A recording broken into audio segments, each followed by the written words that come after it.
where we have to say, first of all, what armed forces would you like to fight in?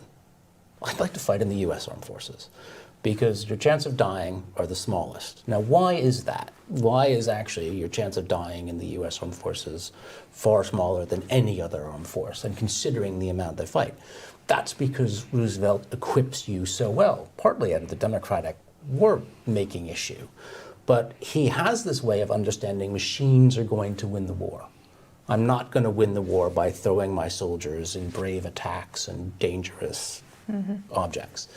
And that is actually something I don't think he gets enough credit for. I think we sometimes overlook the fact that the United States suffers fewer casualties than Yugoslavia. Well, as I recall in the book, it's on a per capita basis, though. So the magnitude of the American population reduces. Yugoslavia suffers more than 400,000 dead.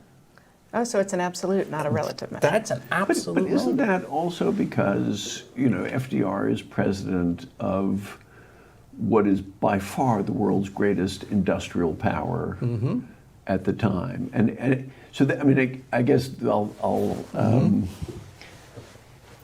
throw up one more quote, and then I'll stop with this. Grand strategy in World War II is far more personal than we might believe. The idea of there being a clear and logical national strategy remains a positivist dream, but an actual myth. And there's a lot to unpack there, so I may want to keep it up for a little bit.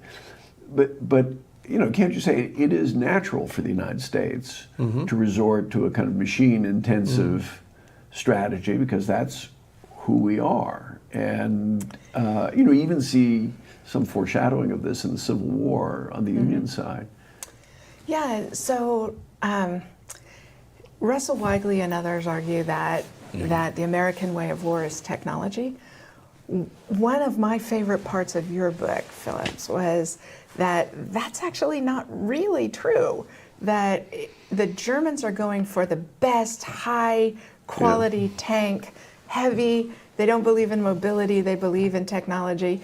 And the Americans flood the zone with cheap knockoffs. But the magnitude of it has momentum. I thought that was a really important part of your argument. Well, he fights with mass and technology. They're very happy to have the compromise between mass and technology. They're not going to go just for the boutique or the exquisite. They're going to go for the really good that they can make in mass numbers.